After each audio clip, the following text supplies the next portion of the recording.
सबल दुर्गा मैया की जय।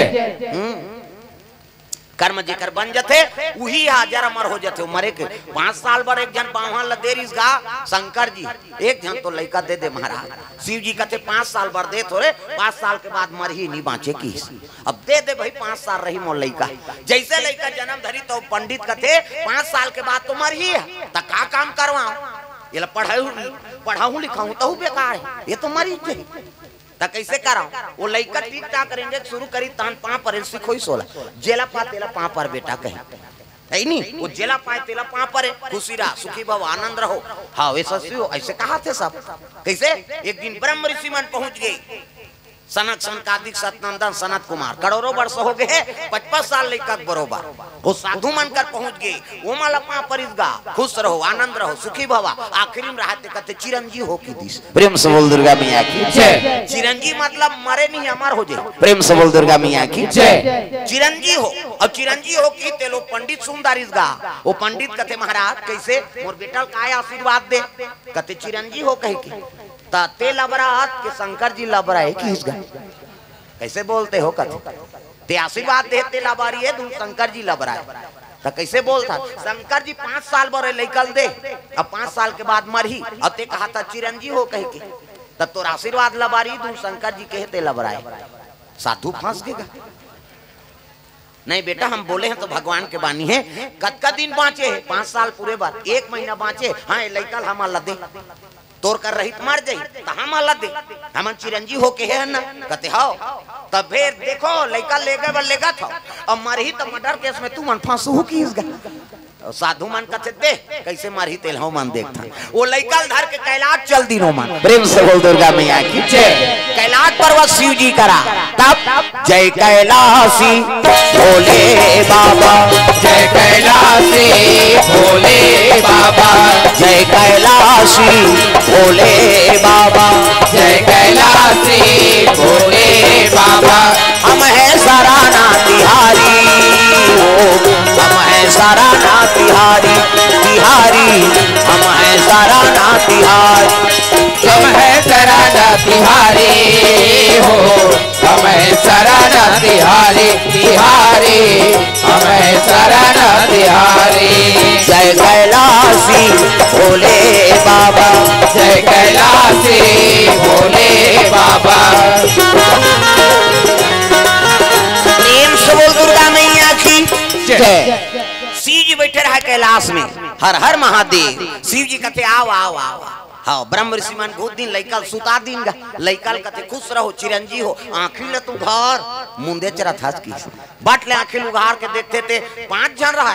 ब्रह्म ऋषि मन 4 जन ये कौन है कहते थे 5 साल बर दे रहे ही हरे प्रेम से बोल दुर्गा मैया की जय। 5 साल बर दे रहे हो कहते हो ब्राह्मण के लैका अब हमन आशीर्वाद दे देन महाराज चिरंजीव हो कही के कैसे हाँ अब मर जही तो हम फंस जाबो अब अभी ते के है चिरंजीव हो कही के तो लैकल तेरा यहाँ मरही तत्ते मर्डर केस में फंस बे की। शिव जी का तेल ले कैसे मरही तेल हमू देखता छोड़ दे लैकल की हिस्गा लैकल छोड़ दिन ब्रह्म ऋषि मन बाँच गए चल दिन अब 5 साल पूरी तहनिया बना जाइएगा भैंसम चक प्रेम से बोल दुर्गा मैया की जय। भैंसम चक के आवाना लागे अमर राजा भैंसम चक के आवाना लागे अमर राजा भैंसम चक के आवाना लागे अमर राजा भैंसम चक के आवाना लागे अमर राजा। हाँ मृत्यु जेकर का रही थे नान मुन बात देगा लड़का देखी कहते ये बाबा कहते काय रे वह भैंसा में हाथ है कौन कहते ले आम दे ले मोर का रही की और शिव जी कहते मोर पाछू में खड़े रहा प्रेम से बोल दुर्गा मैया की जय। मृत्यु वही नान मुन बात है जेकर घर मृत्यु आते रोना रही शुरू हो जाते चंद्रमा लग जाते 5 अमृत याद आ रहे बहनी नीची नहाते या वो तो घड़ी चला थे अब कहा था कैसे नीची नहाते कौन जनी मोलत नहीं है सटर पटर करा थे मतलब यमराज पहुंच गए हूँ हाँ फांस ला बांधी और लेगी प्रेम से बोल दुर्गा मैया की जय। कोनो मरैया रहती है कोनो चाहवा पीबे पानी वानी एक झन पिए इस मरैया यमराज ला चाह वो बड़ पढ़ेला है लड़का अब पढ़े लिखे रहा है हाँ सब जन ओकरे कराए आवेदन बनाए बस हाँ आवेदन बना दे काम हो जाए पढ़े लिखे रहा है ओकर मृत्यु समय आ गए यमराज पहुंचीगा और पहुंची ते लड़का देखदारी देखी तब कहते प्रणाम दे कौन आप कहते मैं यमराज यम है हम की किस ले आए हो? कहते तोला लेके बार आए का बात ते मरबे कतका जवान 12:05 में कतका जवान बाँचे 12 बजे 5 मिनट बाँचे 5 मिनट बाँचे महाराज। कहते हाँ तो बैठो आप बड़ में चाय बनाता हूँ किस गा मरैया यमराज बर कौन हो तुम्हारे गाँव में को जन मरैया मन बनाए चाह रोना राई शुरू हो जाते। यमराज कथे अरे ये मरैया मोर पर चाय बनाऊं कथे ले बना बेटा की। हाँ गैस वाला रहेगा सर के जलाई मग्गा मढ़ा दिस नाप के दूध नाप के शक्कर नाप के चाय पत्ती थोड़ को बनाए धरे उठा दे हला दे फिर मढ़ा दे ऐसे टोटी वाला केटली। हाँ छानी कड़ी मीठी चाय ढारी। हाँ जैसे चाय ढारी से कप में और 4-5 ठन नींद के गोली डार दी वो तो पढ़े लिखे रहा है ना 4-5 ठन नींद के गोली डार दी से यमराज के चाह में। अब दी चाय लीजिए चाय कथे 20 गा सन के जग न सहा वो तो 4-5 ठन नींद के गोली रहा। यमराज कथे जोरदार चाय बनाए बेटा ऐसने चाह हमला कुकुर नहीं पूछे मैं तू लोग में अब ते चाह दे 2 मिनट मोला आराम करन दे किस गा कैसे चाय बना ले 2 मिनट खत्म हो गए 3 मिनट बाँचे और 2 मिनट आराम करन दे कहीं झम ले मुंदी से आखिल गा झम ले आखिल मुंदी ये सट ले खातल निकाल दा मरे वाला खाता ला मोर नाम कते में कते ऊपर में ओकर नाम रहेगा फलाना नाम 12:05 में ओमे सफेदा पोत दी सो सफेदा पोत दी और सब ले ऊपर में रहते में सफेदा पोत दी और सब ले आखिरी में अपन नाम लिख दी आखिरी लिस्ट में। हाँ ये साल के आखिरी में मारूं कहीं और जगल घुचाई ते घुचाई समय घुचा दी 12:05 रही तेल 12:10 कर दी सो प्रेम से बोल दुर्गा मैया की जय। हाँ 2 मिनट में बट ले नींद खोलिस गई यमराज वाह बेटा ऐनी अतका जगह में जाता हूँ कोनो मोला चाय पानी बन्नी पूछे अब ते मरैया से मोर सेवा करे मोला 2 मिनट आराम करवा दे रे कैसे तब मोला चाय पिया ते कर से मैं प्रसन्न हूँ। हाँ और ऊपर दहाले पढ़ू लिस्ट ला तो नाम है बेटा मर जाबे ऐनी ते कल ले ते मोला चाय पिया है त लिस्ट ला तरी दहाले पढ़ू की प्रेम से बोल दुर्गा मैया की जय। तरी दहाले पढ़ू लिस्टल किस गा ये टूरा कत्या ऊपर दहाले पढ़ तो ऊपर में तो नाम है रे ऊपर दहाले पढ़ू ते मारबे अब मोला चाह पिया है तो मैं तरी दहाले पढ़ू कहा था ऐसे किस नहीं है टूरा कत्या कैसे ऊपर में ते मैं सफेदा लगा दे अब मैं तरीम लिख दे ना यमराज कते दो कहा 2 ठन नींद के गोली डार देबे तहन कैसे ते मरे बार भुला जाबे आई जगल कन्हो कर बदल मरना है मतलब मरना है तागा तब गब्बर सिंह कह के गया जो डर गया वो मर गया गब्बर सिंह कह के गया जो डर गया वो मर गया। गब्बर सिंह का करे जीव धारी सब लिखते लगी तो सफेदा फेदा काम नहीं करेंगे प्रेम से बोल दुर्गा मैया की जय। तकत को करम हाँ ते होशियारी बना ले बुलावा ही तेकर करते नहीं बांध सकत दादा तोल मरना चाहिए प्रेम से बोल दुर्गा मैया की जय। सुतीक्षान राम लक्ष्मण सीता जी अगस्त के आश्रम ले गे लगे अगस्त से कथे गुरुजी है नी। हाँ यही दे ते संहत राम लमे तो आसन में नाम दे हाँ यही राम लत कहत रहे ना प्रेम से बोल दुर्गा मैया की जय। तोलाया ना पढ़ी राम तोलाया ना पढ़ी राम तोलया ना पढ़ी राम तोलया ना पढ़ी राम। दीन दुखी के कुटिया में एक दिन तोलाया ना दीन दुखी के ये कुटिया में एक तोलाया ना। उठा करमला मोह बनाना पढ़ी राम उठा करमला मोह बनाना पढ़ी राम तोलाया ना पढ़ी राम तोलाया ना पढ़ी राम तोलया ना पढ़ी राम तोलया ना पढ़ी राम।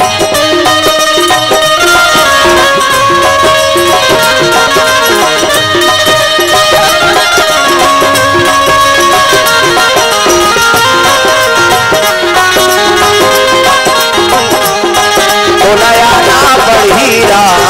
तोलाया ना पढ़ी राम तोलया ना पढ़ी राम तोलया ना पढ़ी राम। प्रेम से बोल दुर्गा मैया की तो सुतीक्षण महाराज अगस्त श्री शिक्षण में गिर गए गुरुजी ते पथरक सालिक राम केहरे में संहत राम लनाने यही राम इनी एकरे बार तरसत रहेन तपस्या करत रहेन सुतीक्षण लगे लगे सुतीक्षण तोरा सब चेला पाक में धन्य हो गए बेटा आज भगवान के मूल दर्शन करवा दे अगस्त ऋषि हाँ के स्वागत हाँ सत्कार करे लगे राम सरकार गुरु के चरण हाँ स्पर्श करा थे अगस्त ऋषि भगवान के हाँ सेवा करे लगे आश्रम में सुतीक्षण महाराज के हाँ प्रभाव अक्का बन गए महतारी लोपा मुद्रा स्वागत करे लगे बेटा ऐनी पुत्र बरोबर ते हमार मन के देखभाल करे और चल दे रहे आज भगवान ला हमार का नाम दे बुढ़ात काल में हमार जीवन ला सफल बना दे प्रेम से बोल दुर्गा मैया की जय। तो पुत्र हो तो चेला हो तो कैसे हो पुत्र हो तो राम जैसे 14 बरस वन में बिताए हैं छोटे बड़े के कदर करी सब मर्यादा पुरुषोत्तम कहाए है एक पुत्र है श्रवण कुमार सुंदर नाम धराए है दई ददा लखान में बैठार के वो चारों धाम घुमाए हैं एक पुत्र है बालक ध्रुव बाल योगी कहाए है परम परमात्मा के पूजन करके अवांचल पदला पाए हैं एक पुत्र है भक्त प्रहलाद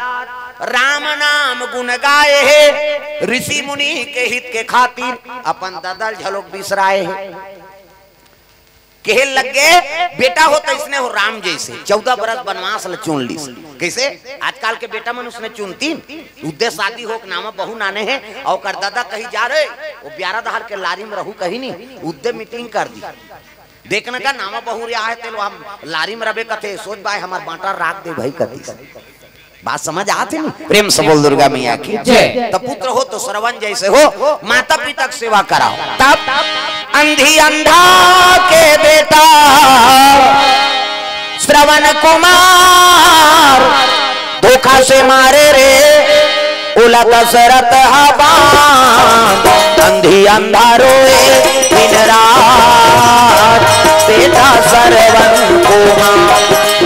अंधी अंधा रोए दिन रात बेटा श्रवण कुमार अंधी अंधा रोए दिन रात बेटा श्रवण कुमार अंधी अंधा रोए दिन रात बेटा श्रवण कुमार मोला चारों धाम घुमाए रे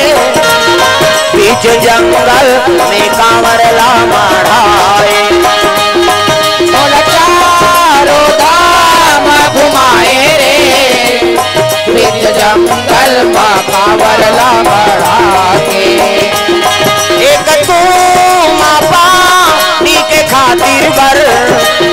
बेटा जाके दे प्राण लगा माए एक तो पानी के खातिर बर बेटा जाके दे प्राण लगवाए कहाँ खोजो लाला प्राण आधार कहाँ खोजो हीरा रे मोर श्रवण कुमार अंधी अंधा रोए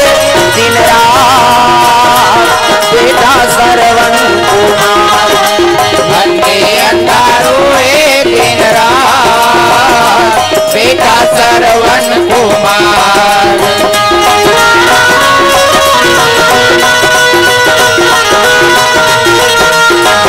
अंधी अंधा रोए दिन रात बेटा श्रवण कुमार अंधी अंधा रोए दिन रात बेटा श्रवण कुमार। दुर्गा मैया की जय।